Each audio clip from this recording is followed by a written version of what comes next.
Ladies and gentlemen, boys and girls, children of all ages, welcome to the greatest show on earth. That is the People's Choice on WCEG Talk Radio, the Worldwide Community Empowerment Group, here on the People's Choice. Here is your host, all one word like a tribe called Quest, Joe Flint. Ladies and gentlemen, it's so good to be with you this evening. As always, I'm excited to be with you, to talk to you about things that are concerning us in this election season. We are now in the throes of the primary election here in the state of Georgia. Now, no question that there are primaries going on all over the place, but right here in Georgia, which is our home base, we are excited to see what is going on. I want to bring to your attention something that really just threw my mind, but it's a strategic plan that is taking place. So we understand, ladies and gentlemen, that here in Georgia, we have our gubernatorial election that's going on, as well as so many other elections that are taking place, to include U.S. Senate, U.S. House, some local municipalities, school board, as well as the state school board and lieutenant governor, and so on and so forth. But I read something from the Atlanta Journal-Constitution on, I want to say it was printed this morning, that in the current early elections, that there are in the early voting that is taking place right now, and early voting will end this coming Friday. Our early voting will end this coming Friday, the 20th, I believe is the date. If not, please correct me. However, there are some very tight races that are going on in the state of Georgia, and specifically the gubernatorial election. Of course, on the Democratic side, we have that of Stacey Abrams. And then on the Republican side, we have our current governor, incumbent Brian Kemp, and his opponent, that of David Perdue. But what I read in the Atlanta Journal-Constitution was that there is approximately about 16,000, if I remember, 16,000 people who have previously voted on the Democratic ticket who have voted on the Republican ticket this go round. Now, here's the catch behind it. This just flipped me out. Is that, here in the state of Georgia, you have an open primary where you get the opportunity to choose whether or not you want to vote on the Democratic ticket, on the Republican ticket, or if you don't want to vote on either of those and you just want to vote a nonpartisan ticket. And understand that most nonpartisan things are the judges and things of that nature. But if it is a partisan race, it is going to be a Democrat or a Republican. Well, there are approximately 7% of the registered Democratic voters in Georgia, which totals about 16,000, have voted on the Republican primary in the state of Georgia. Why, you may ask, why are these Democrats flipping over and voting for Republican? Well, their thought process is they're going to vote on the Republican primary to choose the candidate that they believe that Stacey will beat. Because here in the primary, you only have to vote one way in the primary. So in the general election, you get to vote the way you want to. So what they're trying to do, some Democrats have decided that their strategic plan is to vote for the Republican that they feel has less of a chance against beating Stacey Abrams. So a prime example would be if you felt like Brian Kemp could not beat Stacey Abrams, then you, as a Democrat, you would go and vote in the Republican primary election and vote for Brian Kemp to win the primary, so that in November at the general election, he will lose against Stacey Abrams. At least that's their strategic plan.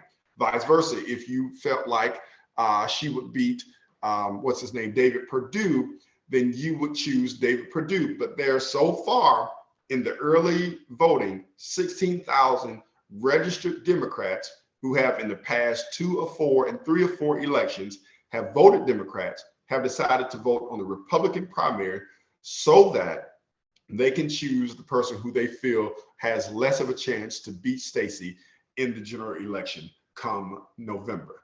Now, ladies and gentlemen, that is what we call a crossover vote. You may not remember this, but there was an incident like this that took place some years ago with Denise Majette and Cynthia McKinney. A lot of people don't remember that, but that took place with Denise Majette and Cynthia McKinney in the DeKalb County area for a congressional seat. And that is taking place right now in the state of Georgia concerning the gubernatorial election. So, ladies and gentlemen, let me tell you that I love political campaigns and I love political commercials. So I pay very close attention to the political commercials that move forward. Now, I need you all to understand, I say this all the time, so I don't want anybody to ever get offended by this. I'm neither Democrat or Republican. I am an independent voter. I vote my conscience, and I vote who I think is going to have the best interest at heart. So I'm going to talk about Stacey Abrams first, and then I'll move to the other candidates. So Stacey Abrams, needless to say, was not the governor, but she did serve as a state representative in the state of Georgia. Now, not specifically in her role, but since losing the gubernatorial election 4 years ago, Stacey has partnered with other individuals and started a business and had done other things. And so if you notice now, prior to maybe about a month ago, not one of her commercials were targeting anything that talked about job creation, because in truth, she didn't have a whole lot to use for job creation. And whether you know it or not, ladies and gentlemen, that is a huge thing when it comes to electing somebody to serve as governor and or president, even down to the municipalities of somebody being a mayor to invite businesses into the city so that more jobs can be created. So when it comes to the gubernatorial level, that's huge for the state because, of course, whoever is the governor has the ability to attract or push away individuals who will decide to make Georgia their home. So Stacey's commercials here lately, just watching most, if not all of her commercials, starting with the commercial of her and the other young lady who she started a business with. And as a matter of fact, I didn't even know that they had written a book. I was standing in the airport the other day, and I was in one of the newsstands, and there was a book of Stacey and the young lady. They're on the cover of the book talking about building their business together. You've seen the commercial. But the fact of the matter is, every commercial since has been about job creation for Stacey Abrams. Why? Because Governor Brian Kemp has, I want to say there's another Kia plant or some other plant like that that's coming here to Georgia. And there are other entities that are coming here and are basing their business here. Nobody wants to believe this, but I'm going to say this. When it comes to business, Republicans, when it comes to inviting businesses and getting most of them here, they do a very good job at attracting businesses to the local area. I know you don't want to hear that. You know, Joe, you're a Republican or you're a conservative. I'm neither. I'm just telling you from statistical views and from what I've seen over the years that I've paid close attention to this. If you want a business, if you want to see businesses rise, watch on the Republican side or the conservative side of the house. You'll see a lot of businesses rise from that. So that's where the big meat is coming now between Stacey and Kemp, is job creation, because that's going to be the thing that voters are looking at. Job creation. They're going to be looking at healthcare. They're going to be looking at minimum wage, which is always a thing here. So all of these things matter. So those two right now are neck and neck in this election. And understand, ladies and gentlemen, this is a huge thing. Again, some Democrats might vote strategically to do this, to nominate the Republican that they feel will have least of a chance of beating Stacey Abrams come the general election. So when I read that, I thought that was a very interesting tactic, but then I realized this wasn't the first time that this ever happened before. It's happened again with Denise Majette and Cynthia McKinney. Right now, ladies and gentlemen, overall early voting turnout has shattered one record after another. Through Sunday, nearly 414,000 people have participated in the primaries.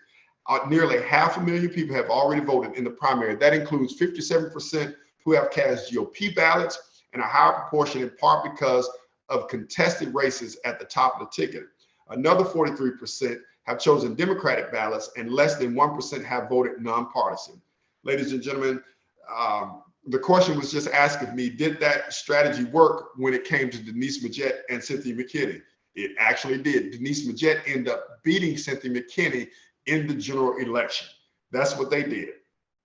Denise Majette beat Cynthia McKinney, which is what took Cynthia McKinney off the platform. She was no longer, after that, she didn't run again.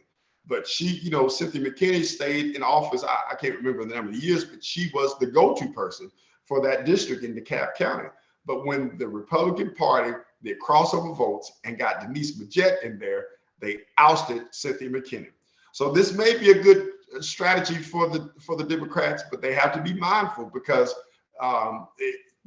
what I understand about voting and what I understand about casting your ballots, they can go back and look at this and they can see that, oh, Joe Flint voted, for Brian Kemp in the Republican primary. So guess what? You're going to start getting media and pamphlets and paraphernalia in the mail concerning Brian Kemp. They're going to try to persuade you because they can see this information. And then they'll know at that point that you are possibly willing to vote on the conservative ticket. So it could be a very good strategy for the Democrats, but please understand that all the propaganda is about to come behind those votes for those 16,000 that have already done so. And that is of this morning. I don't know what it will be by the end of the week. So this is very interesting. I'm interested to see how this will pan out come November. We understand and we already know that when the primary election is over, Stacey will be the Democratic candidate. We just don't know who will be the Republican candidate because there's a race between Brian Kemp and David Perdue. Now, when it comes to Brian Kemp and David Perdue, both of them would like to say that they have done job creation. David Perdue would like to say he's done so when he served in the Senate, but David Perdue sent a lot of jobs to China. So that is one of the issues that he is facing right now, is that he can't really say that he was good at job creation because under his tutelage, a lot of jobs went to China. He voted for a lot of things in Congress that allowed those jobs to go to China. And understand this, ladies and gentlemen. Please understand this if you don't understand anything else about how Congress, how Senate, and the House, just Congress as a whole, how they vote on bills. Now, there may be a bill, there may be an infrastructure bill that says we want to have infrastructure of $2.3 trillion for the United States. And that may very well be true. That's the top of the bill. That's the focus of it. But there are 100 other things that are falling under that bill that may have not specific ties to, but little to no ties to infrastructure. They tie other things into that. So you may wonder, well, how did David Perdue send jobs to China? Because he voted for something that took jobs from the American people and they end up outsourcing them. This is what a global economy does, ladies and gentlemen. Everybody's always talking about it's good that America's on the global economy, and it's not a bad thing. But when it comes to homegrown stuff, when it comes to being able to pay Americans American wages and good wages, we can't do it. Why? Because we have learned that on this global economy, we could save so much more money by sending it over to China, by sending it to India, by sending it to Japan, by sending it everywhere. So you have to be mindful of that when you go to vote for somebody. Look at their record. Look at the things that they voted for and look at job creation, if they've done anything to create jobs, because in the long run, especially if they're an executive of the state, executive of the city, or executive of the nation, you need to make sure that this person has done something to create jobs and to make a sustainable living wage here. But because of the global economy, understand, ladies and gentlemen, that our wages are not as high as they could be because we have outsourced to so many other people. I've got to tell you, so many call centers have calls, so many companies have call centers over in India. They'll tell you to press 1 for English, but you're going to get somebody that says, thank you very much.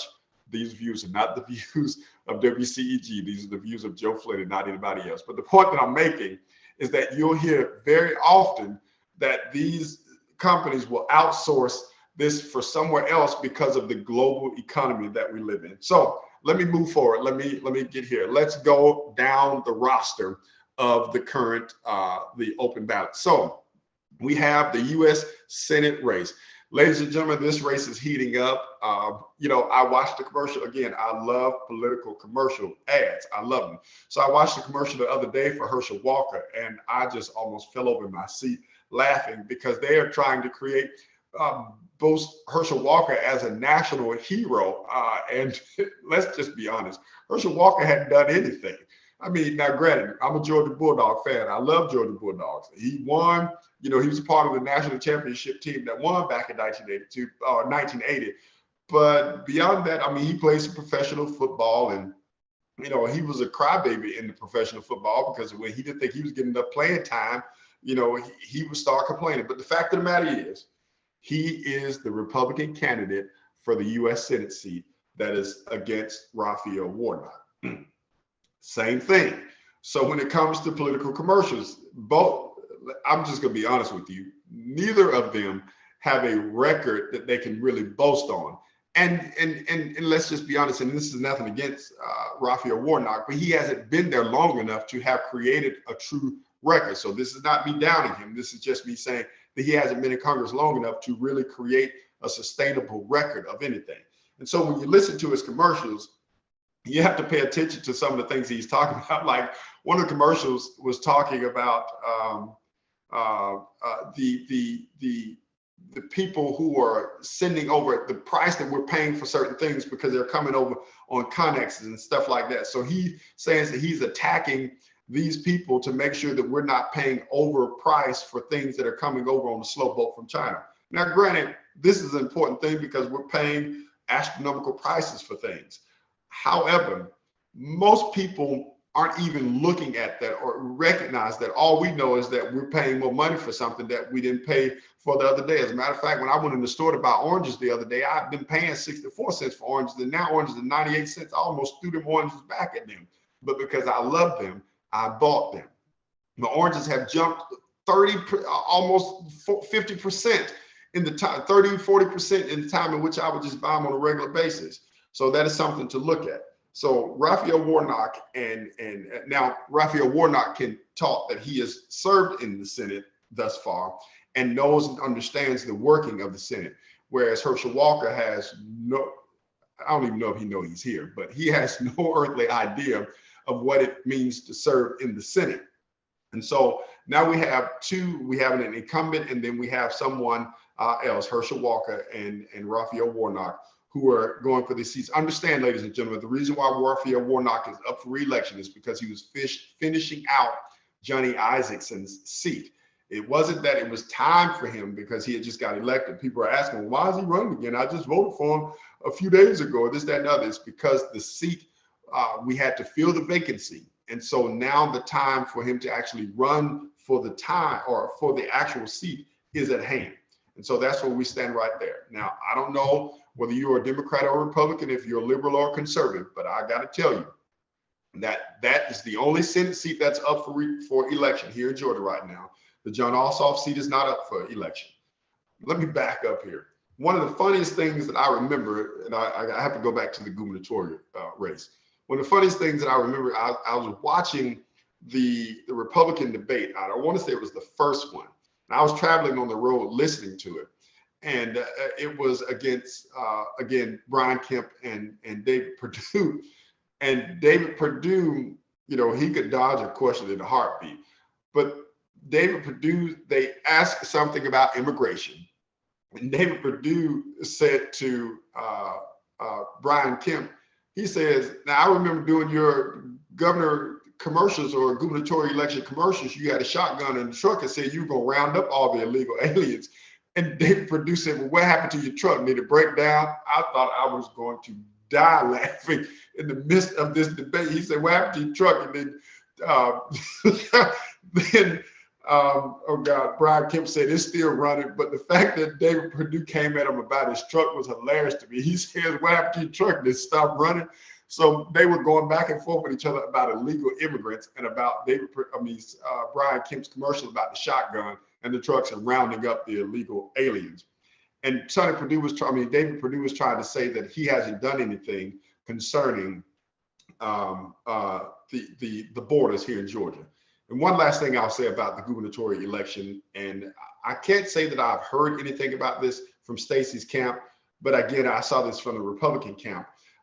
Here in Georgia or in the metro Atlanta area, there's a big push from the Buckhead Coalition to turn Buckhead, which is a community, into its own city. Now, I have said, I know, and I wish this was on record somewhere, I've said at least for 7, 8 years, probably even 10 years, that when San Marcel would die, that the community of Buckhead would do their very best to separate from Atlanta and become its own city. And now San Marcel is dead, and they are pushing like crazy to become its own entity. San Marcel was the glue that kept the city of Atlanta and the Buckhead community as one. But now he's gone, and that new head, that new governance is not playing that. They want that. And so David Perdue tried to say that Governor Kemp is being silent on that, and he should speak up on it. And Brian Kemp said, I'm supposed to stay out of that. Me making a statement to it is not helping. The people will decide. And I have to say that I won't say that I have been very proud of Brian Kemp and everything that he's done. But I have to say I was proud of him in that moment, because rather than exerting his executive power as governor to persuade people to say yes to the city of Buckhead, he simply said, I'm staying out of this and allowing the people to decide. But what that says to me is that David Perdue is one that will exert his executive power and use it for his own benefit. All right, moving beyond the gubernatorial election and on to the U.S. Senate. I talked about the U.S. Senate. In the House, ladies and gentlemen, Georgia has 14 congressional districts. There are 14 congressional districts in Georgia. So there's 1, count them, 2, 3, 4, 5, all the way down to 14. And of those districts, everybody is up for re-election in the congressional district now. So I don't know where you live, but you need to pay attention to those congressional candidates. I will hit 2 places that are very common that everybody knows: District 5 and District 13. District 5 is the district that covers most of Metro Atlanta and was held for a number of years, I think 30 years, almost 40 years, by that of former U.S. Representative John Lewis, who, God rest his soul. And now it is being held by Nikema Williams. Now, Nikema Williams is facing 2 oppositions for the Democratic ticket, one of Charlotte Mac, I can't still say her last name, is Macbeth or something along the lines of that. And then the other young lady is someone who I know very well and had many conversations with, Valencia Stovall. Now, there's a concern that Nikema Williams has not held up the role and has not done the best at the role. So, ladies and gentlemen, if you don't feel that Nikema Williams is not the best to continue the legacy of John Lewis or to continue pushing for the Voting Rights Act, then we have Valencia Stovall. I'm going to be partisan here. I'm voting for, well, I don't even live in Atlanta, so I can't even do it. But Valencia Stovall, that's, again, not the views of WCEG, Joe Flint, all one word, like a Tribe Called Quest, Valencia Stovall for District 5. That's my plug. Don't take nobody. But in District 13, we have everybody knows David Scott. David Scott has 3 opponents, to include that of Mr. Vincent Fort.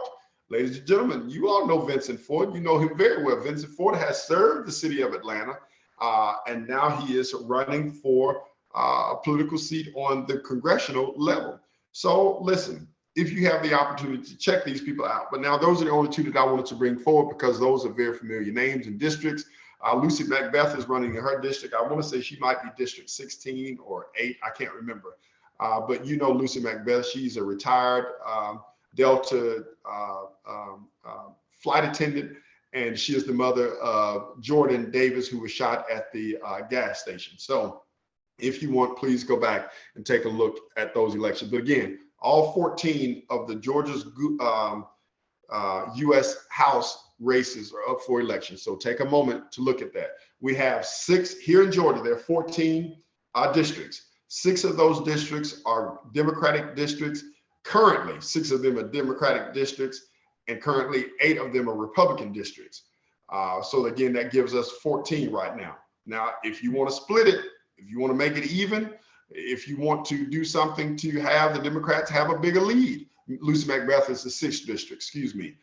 If you want one party to have a bigger lead than the other, then you're going to have to vote for some of the opponents. Now, if you go and look, some of the candidates in the district don't even have any opponents. So some of them will automatically be elected based solely on if one person votes for them, they will be elected to those areas. Let me do this. I'm going to run down the list of the current incumbents in those districts. So in District 1, the current incumbent is Earl Carter. In District 2, the current incumbent is Sanford Bishop. You all are very familiar with Sanford Bishop. In District 3, the current incumbent is Drew Ferguson. And in District 4, the current incumbent is Hank Johnson. Everybody's very familiar with Hank Johnson. He's been around for a long time. My girl Meredith Lilly has supported and assisted him in many years. In District 5, I mentioned it to you, the incumbent is currently Nikema Williams. In District 6, the incumbent is, you know what, it doesn't show that there's an incumbent, but I guess that would be Lucy Macbeth right now. She is the incumbent in that district. Or no, she's District 7 if I'm looking at this correct. I may be wrong. In District 7 is Carolyn Bordeaux. In District 8, it is Ashton Scott. In District 9, The incumbent is Andrew Clyde. In District 10, the incumbent is, let me see, I don't see who the incumbent is in District 10, forgive me. In District 11, the incumbent is Angela Davis. In District 12, the incumbent is Rick Allen. In District 13, David Scott. I mentioned that to you. And in District 14, the incumbent is, the incumbent is Marjorie Taylor Greene. You all are familiar with her. She's the one that has been causing an uproar in Congress, and she is allowing a lot of issues. She's the one that made all these statements and can make some very, very bad statements. She is also the one that made statements concerning the attack on the Capitol on January 6th or 5th. I think it was January 6th. She has been sanctioned, but apparently people still like her. So here's the thing, ladies and gentlemen. There could be a lot of uproar about somebody in a district, but if the people in the district like her, on a national level, it won't even matter because the people are voting for her. So we can have an uproar here in North Georgia about something, but wherever her district is, District 14, the people like her, guess what? She's going to be reelected again. So that's the kind of stuff that we need to take hold to and look at as we're focusing on this upcoming election. So here's some other state executive offices that are up for election. We already know that the governor's office is up. Lieutenant governor is up for re-election or for election. And there are, let me see, 2, 4, 6, 8, 9, 10, 11, 12, 13, 14, 15 people running for lieutenant governor in Georgia. Some names you would very know: Tyrone Brooks Jr., the son of Tyrone Brooks; Kwanzaa Hall, who actually served the short term to finish out John Lewis's seat. He served there for a while, but Kwanzaa Hall also was a city council member for the city of Atlanta. You have Burt Johnson, who's running for lieutenant governor. Attorney general, very important seat, ladies and gentlemen. Please be advised. There are 2 Democrats and 2 Republicans running. Secretary of State, extremely important. D. Dawkins Hagler is running for that office, as well as John Eves. You all know John Eves. He was the president of the Fulton County Commission for a number of years. We know him very well. And of course, Brad Raffensperger, who is the current incumbent. Now, let me say this. Brad Raffensperger may be a Republican, but I want you all to remember, now, I don't want you to put in any other thought process beyond this. I know you're going to vote for who you want to, but remember, he stood up against President Trump when Trump was trying to get him to turn over the election to go in his favor. So I'm not telling you to vote for a Republican, but remember what he did for you in the state. And he stood boldly against the incumbent president at that time, trying to get him to not vote, trying to get him to overturn the election to go in his favor. So ladies and gentlemen, pay attention to stuff like that. All right, I'm going to move down the list and I'm going to get to, so we have state Senate seats up for re-election. We have state House seats up for re-election. We have special state legislature, legislative things up for election. The state Supreme Court is up for election. School boards and municipal government. But here's the thing that I wanted to get to is the ballot measures.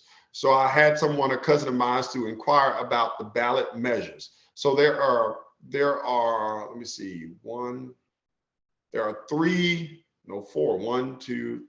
4 measures on the ballot.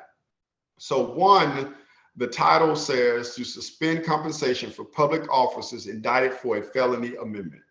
The subject is administrative of government and salary government employees. So what this is saying is that individuals who hold any public office, any administrative government role, who finds themselves in trouble with the law and are being indicted for some reason whatsoever, they should not be paid.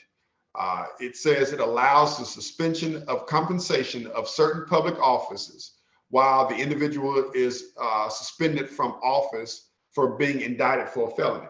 Now, I don't even understand why is this even something that we have to vote on, because this should just be automatic. If you are suspended, but now my mind's eye, that's what old folks say, my mind's eye says this is targeted to specific individuals. But I will say one of the people that I think that they may be targeting in this is the high sheriff, that of Victor Hill in Clayton County. You know, folks, folks don't like Victor Hill because Victor Hill don't play. Victor Hill walks softly and carry a big stick. He is the Teddy Roosevelt of his time. But this specifically says if you are indicted for a felony, whatever the issue is, a felony, whatever it is, you should not be being paid while you're suspended. Now, until you are convicted, indicted doesn't mean that you're convicted.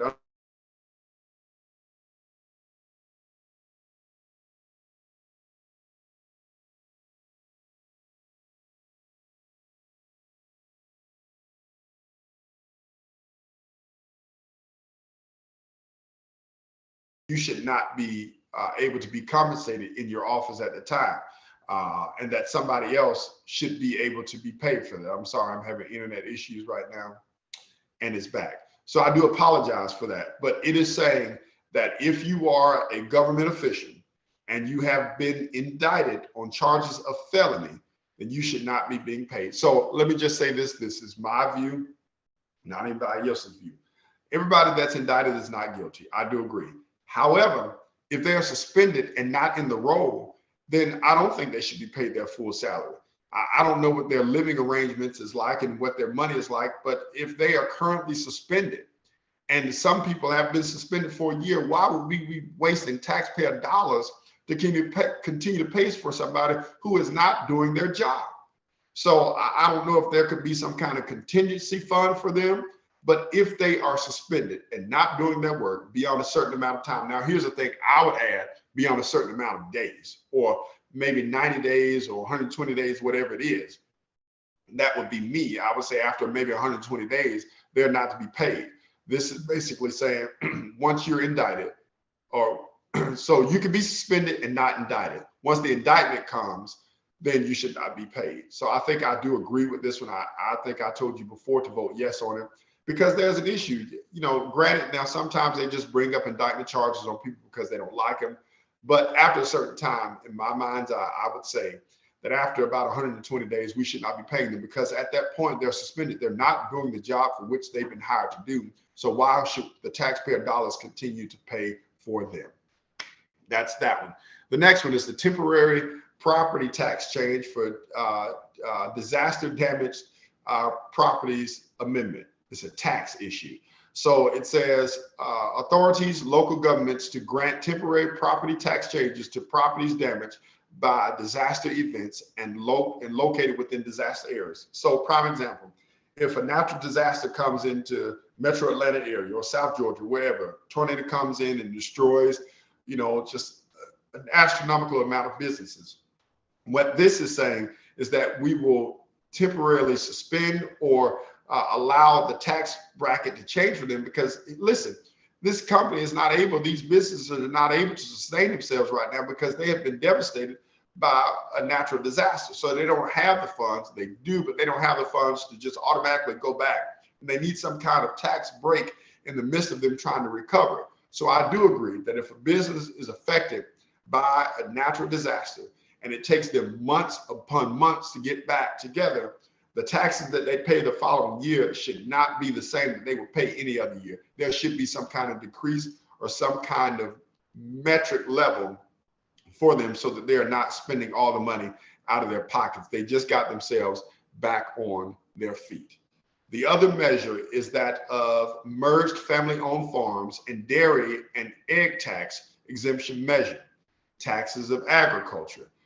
It expands a property tax exemption to include merged family farms and dairy products and eggs. So currently, dairy farmers, it's a business. All of them have to pay taxes. What it is saying is that it would expand the property tax exemption so that if they merge, if they get bigger, they're not paying as much. Now, here's the reason I agree upon this. Simply because we already paying astronomical prices for everything. Again, I'm paying too much for oranges. Oranges should not cost me almost $1 per orange. That is absolutely ridiculous. So there should be a tax exemption. So when there's a tax exemption for them, guess what? We pay less on the back end, on our end, for what's going on. So I'm for tax exemption when it's not being abused. Let me just say that if it's not being abused, if it's used for the sake of giving the consumer, that is you and I, giving them a break, which in turn they should give the consumer a break, then I'm for it. But if in fact they get tax exemption and I'm still paying 94 cents for an orange, then we're gonna have a problem. Next time this comes around, we're not doing this, because again, I can't get the fact that I paid almost $1 for one orange. That is driving me crazy. And lastly, the timber equipment. Now, this wasn't here before, but it's timber equipment exemption from property tax measures, taxes of natural resources, exempt timber equipment owners by a timber product or producer from the ad valorem property tax. So I don't know how I feel about this, because, well, we no longer have to pay the ad valorem tax, but now it's saying that people who come and cut down your timber, whoever owns the equipment that cuts down the timber, should not have to pay the ad valorem tax for those vehicles. Now, I understand that the ad valorem tax was, had a lot to do with emissions and things of that nature, but I don't know if I feel like, because with all the building of new places, these builders they're already, in my opinion, in some areas are cutting corners. And so if they're cutting corners, then guess what? The timber people are finding some kind of way to cut corner, and they're making a lot of money from cutting timber and selling it. So I don't know if I agree that they should not have ad valorem tax on their vehicles. I don't own the company. I don't own a business. There is a business that has the last name Flint over across from Six Flags that has a lot of these vehicles. I wish I would have thought about it and went over there and asked them how they feel about this tax, this ad valorem tax. But again, if they removed it from operational vehicles that we drive every day, I don't know that they should remove it from vehicles like that, because those aren't driven every day. Mostly they are transported to the location to do the job. So that's a different thing. So let me go back over this one more time. The first one, suspend compensation for public offices indicted for felony amendment. The subject is that the administration of government and salaries of government officials, these individuals would not be paid if they are suspended and if they're on administrative leave or suspended leave and are currently indicted. Again, I know there's going to be some pushback. Some people will say, well, it's not fair, because if they have not been charged with anything, they should not have to forfeit their pay. But here's the way that you look at this. Your tax dollars are paying for these people's roles.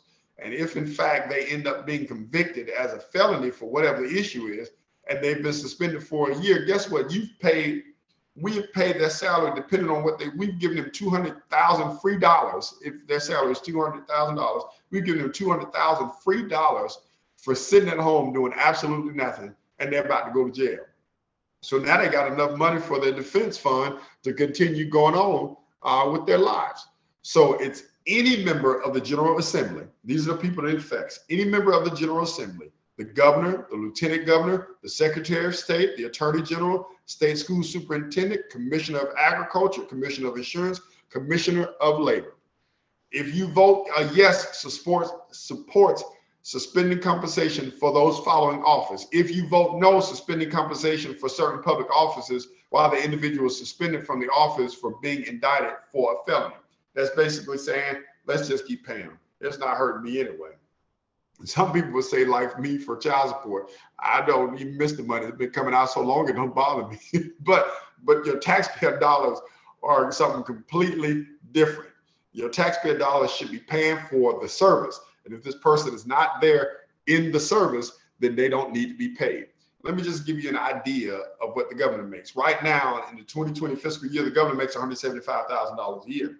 So if the governor is indicted for a felony charge and he's suspended, needless to say, the lieutenant governor is working in his place, but the governor is sitting at home collecting a nearly $200,000 check from the great people of Georgia. Do you think that's fair? Absolutely not. And so on and so forth. And it goes down to, now, General Assembly members don't make a whole lot of money anyway, but they make $17,000 a year. So this would say that if any of them are indicted, then they would be, their $17,000 would be taken away from them. All right, let me go back to the second one, the temporary property tax change for disaster. And it's temporary, ladies and gentlemen. It is not ongoing. A yes for this supports authorizing local governments to grant temporary tax relief within additional details to be defined. Now, here's where the problem comes in this. Now, I agree with it, but I do not like when wording comes, additional details to follow. And this means that they haven't even worked out every kink in this to figure out where all of them will go. But additional details to be determined in the statute to properties that are damaged or destroyed due to a disaster and located within a national declared disaster area. So if the president, or it said national, so if the president declares that this is a national declared disaster, then because of that, they will be tax exempt, which again, if it's a business that we need and thrive from, this will be beneficial to us.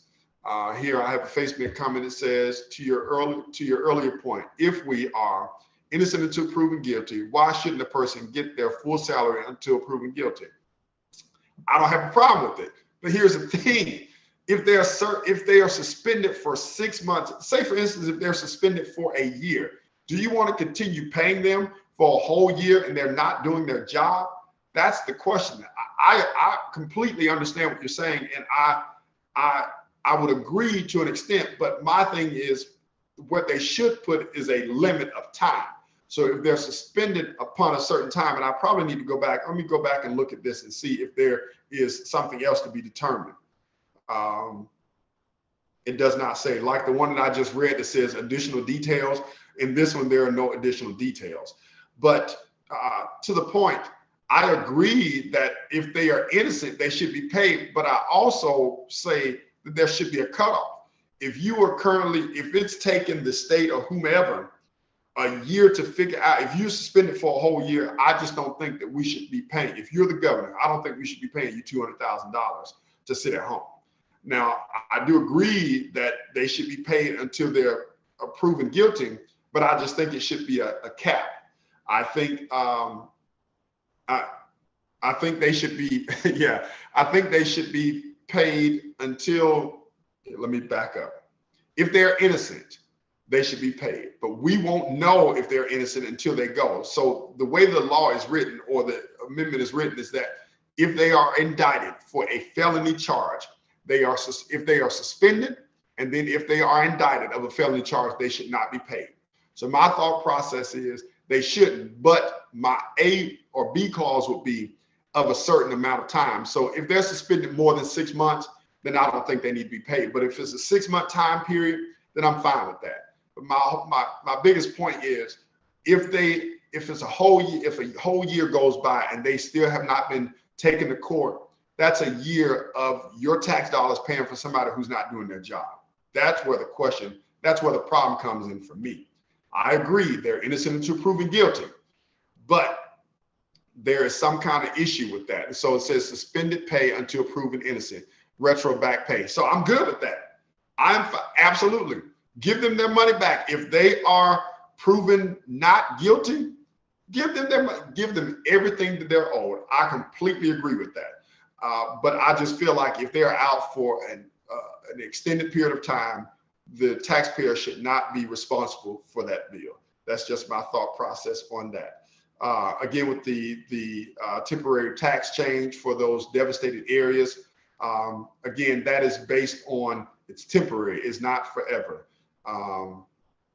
Let's see, and it's paying forfeiture, legal defense. Right, right. So yeah, so also paying for their legal defense, because again, if they are innocent, then they've spent a lot of money out of their pocket. And so a lot of that money should be covered by the state. I will co-sign with that. I will agree with that. I have no problem with that. The third thing is the merged family-owned farms. Let me pull it up so I can tell you a little more about it. Again, my thought process on this is that, hey, we already pay too much for the commodities that we get. We shouldn't be paying for that. Did COVID prompt the business tax question? I do it. So it doesn't say that, but that is a very good question. And I can absolutely believe that has a lot to do with it, because a lot of companies just could not survive doing this. Now, two things: a lot of companies got a heck of a lot of money behind this, but even many of them did right by them by paying their employees, trying to keep people employed, and so on and so forth. But I do believe, now the wording doesn't say that, but I do believe that COVID did have some type of issue with that. So the family merged, the Georgia merged family-owned farms in Dairy, Georgia, as a legislatively referred state statute. So if you vote yes for this, says vote yes, support expanding certain property tax exemptions provided for agriculture equipment and certain farm products to allow any entity that is a merged or two or more family-owned farms to qualify and extend the exemption to include dairy products and eggs. Dairy products and eggs. We're paying astronomical amounts of money for eggs and for dairy products. I don't think we should pay as much as we do for that. But if you are voting against it, then that means a vote no opposes expanding certain property tax exemption to include merged family farms. Long story short, if you want to pay less for eggs and less for milk, you should vote yes for this. But if you're fine with the cost of eggs and milks, then you should vote no for it. That's how that one goes. And the last one is the timber equipment. Again, this one, the ad valorem tax one, I don't know. I don't know how I feel about this one. A vote yes is basically exempting timber equipment from ad valorem property tax. But I don't know what all the timber equipment includes. I don't know if they're talking about the vehicle that transports it there, or if they're just talking about the backhoe that's there doing it. I don't know what that includes. So that's something that I'll have to look more into. And unfortunately, there's nothing there that shows me the more that is there. Ladies and gentlemen, I just want to add, because I forgot to say this at the top of the hour, this is the People's Choice on WCEG, the Worldwide Community Empowerment Group. And you can like us on Twitter, YouTube, LinkedIn, and Facebook. We are on every social media platform that you can possibly think of. And this information that is coming to you today is coming to you live from all of these platforms. And I will add that we have just celebrated 7 years of airtime. Can you believe it? Woohoo! 7 years means completion. That means that we have completed the time that we were out here just trying to figure out what was going on. And now we are blessed to move forward in 77 and 7 more years and 70 times 7 more years to come about. So ladies and gentlemen, congratulate to our radio station, specifically to our owner and founder, that of Miss Penny Rogers, who has just been a myriad of help and love and support in all the time that we've been together. Ladies and gentlemen, I want to we are closing in on the bottom of the hour. I want to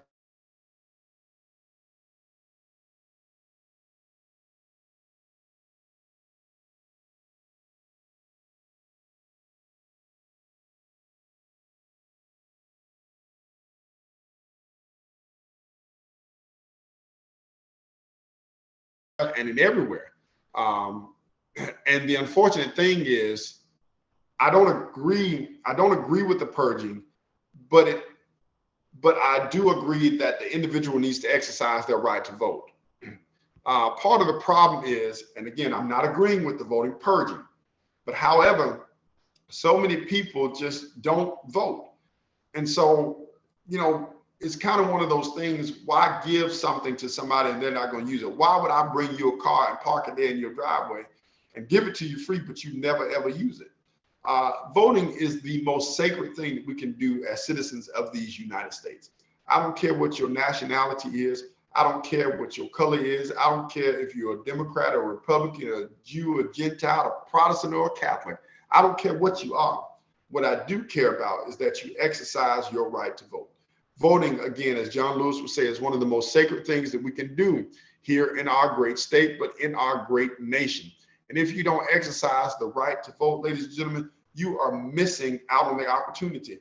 And I say this every election season, bad people are elected each year by good people who don't vote. I never, ever want to hear you complain if you don't vote. You have no right to complain. You have no right to say that you don't think that they're doing their job, because why? You didn't help. Listen, the voter hires and fires somebody every election season. What do you mean they hire and fire somebody? You hire them by voting for them. You fire them by voting against them.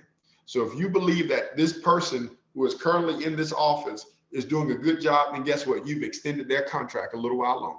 But if you feel like they're not doing their job, then you need to vote against them and get them fired. You can't necessarily fire somebody who's elected other than the ballot. And ladies and gentlemen, it is the most sacred and important thing that we can do. I have conversations with people all the time who, you know, talk against our democracy or talk against our republic, who talk against, you know, the individuals that we have serving us in office, and they talk against all of these things. And that's fine. But if you're not exercising your right to vote, then you are the problem. Last year, I believe it was, over 100,000 names were to be removed from the Georgia voter registration rolls. 100,000 people. That's a lot of folks. And that is a lot of people. And ladies and gentlemen, you don't want to fall in that category. We'll tell you how they look at this stuff. So they look at elections by fours. The last four elections that people have voted in. So 1 or 4, 2 or 4, 3 or 4, 4 or 4. People who are 3 or 4 and 4 or 4, we know that you are going to go out. If you were 3 or 4, you might have missed it because you couldn't get off work, you couldn't do something. But if you're 4 or 4, we know that you are guaranteed to go and cast your ballot for somebody to vote. But the 1 or 4 and the 2 or 4s are the people that they question sometimes. Like, are they paying attention to what's going on? Well, you know what? They ain't voted. And they'll look at this over a span of time. They'll say, you know, this person ain't voted in a number of years. So guess what? Just take them off the voting roll. Now, do I agree that there should be a purge? No, I do not.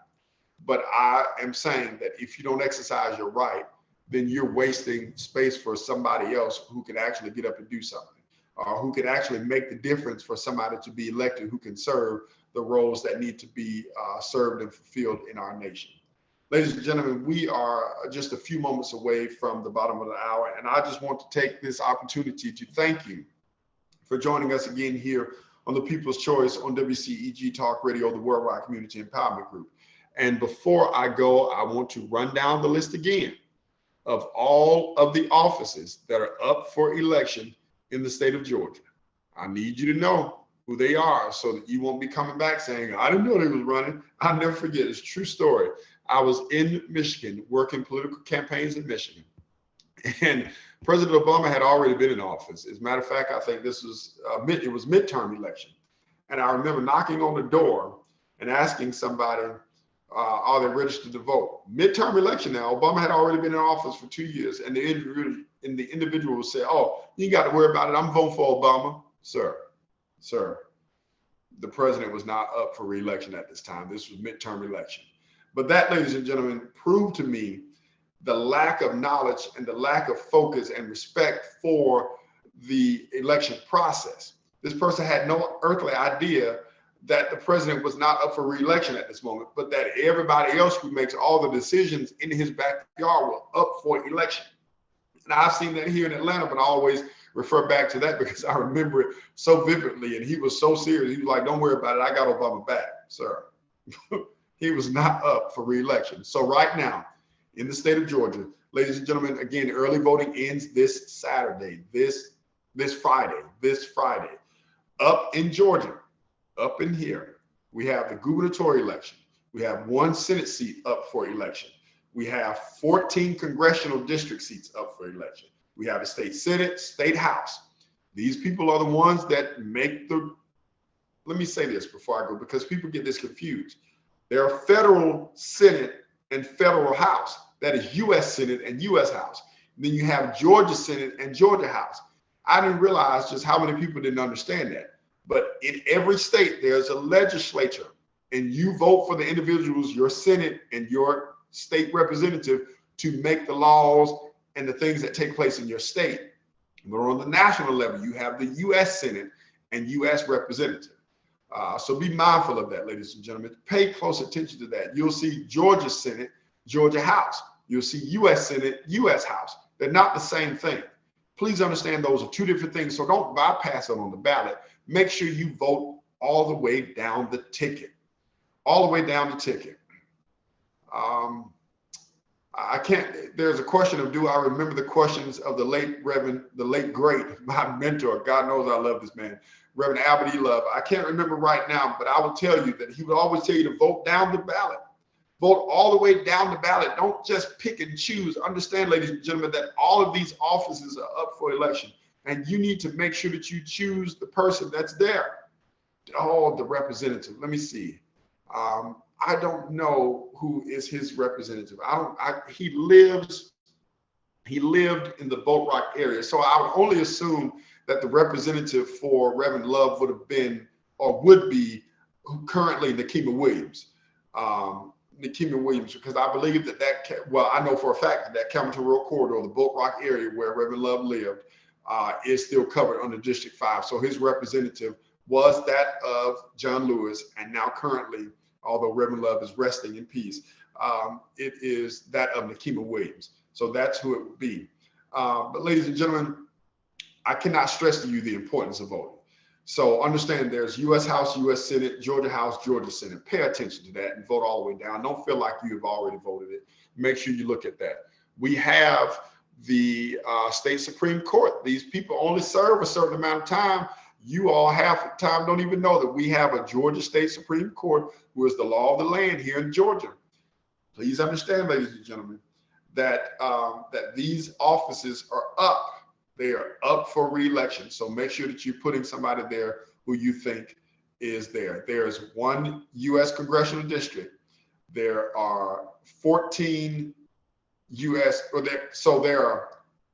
Each state has 2 senates, and each state has a congressional district based on the population.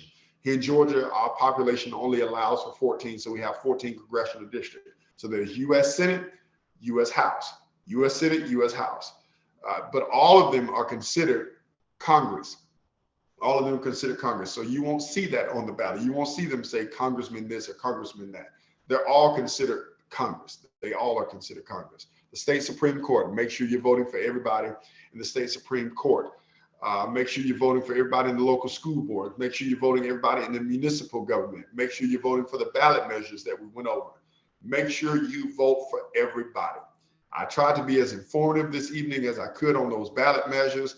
I hope that you all understood. I hope that I've given you something to think about, and I hope that you will vote your best interest. Ladies and gentlemen, I love you, and there ain't nothing you can do about it. As my mentor would say, keep strong and God bless. God knows I miss Reverend Love. I wish that he was here to talk with me. But ladies and gentlemen, go to my voter page, mvp.sos.ga.gov. mvp.sos.ga.gov, mvp.sos.ga.gov, so you can see where your polling location is, and that you can you can make time, plan to vote. You can see where you need to go and vote. You have until Friday to early vote. If not, you're going to have to wait till next Tuesday, the 24th, to vote.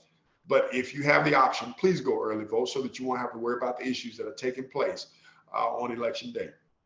I love you, and ain't nothing you can do about it. Thank you, ladies and gentlemen, for joining us here on the People's Choice on WCEG. Again, like us on Twitter, YouTube, LinkedIn, and Facebook. We are everywhere you want to be, and we are the most informative news media group that you will ever find, because we have every platform that you can possibly think of. And if you ever need to know something, please go forward and Google WCEG, or just find us on any social media platform and you'll be there. Please, ladies and gentlemen, go out and vote. I love you. Good night.